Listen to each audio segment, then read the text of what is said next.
Hi everybody, my name is Dr. Yuri Burston and this is young Claudia, and we're here for you guys with a very short little but very interesting vid.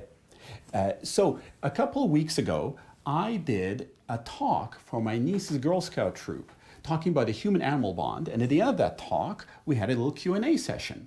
Now you can certainly check out the talk. I have published an edited version of it on this channel, so you can definitely, there'll be a link to it in the description below. You guys can go check that out. And this is one of the questions that was asked, and there'll be a couple of these videos up from the Q&A session after that video. So enjoy the video, and please remember to check back often, both for funny little videos like this, as well as helpful tips that will help you take better care of your animal friends and live a happier and longer life with them. So remember to have fun with your pets, enjoy the video, and I'll see you guys soon. I've always wanted to be a scientist since I was about like 5 years old. I was super interested in biology. I loved animals. In me, these genes are very strong. I loved animals from like before I could talk or walk. And so I always knew that I wanted to work, and I always enjoyed science. I was in high school, I was taking all the advanced placement chemistry and biology classes, as well as all the acting classes. In my high school was basically advanced placement science and acting. But I wasn't sure. I always thought I was going to be a scientist. I wasn't sure exactly what kind, though. Probably some sort of biologist.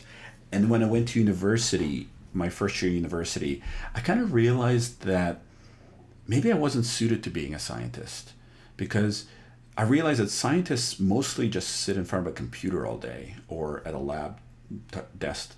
That scientists mostly what they do is write. They write scientific papers, they write formulas.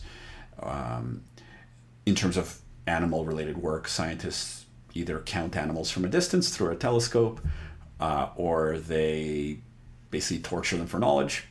Animal research is very important. I've worked in animal research a lot, but you're not doing nice things for the animals generally when you're doing animal research. And I wanted to do nice things for animals. And I also realized that I wanted to work with my hands. I wanted to move around all day. I didn't want to sit in front of a computer.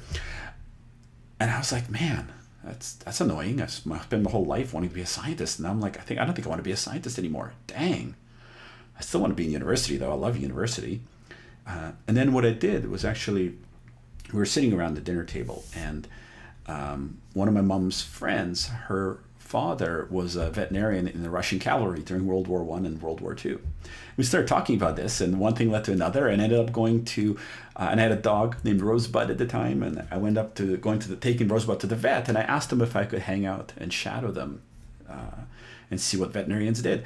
And so they said, yeah, sure. So I spent a day in the vet hospital, and I had an epiphany. By the end of that day, I knew what I wanted to do. I knew I wanted to be a veterinarian. And I spent the next 4 years of my life trying to get to vet school.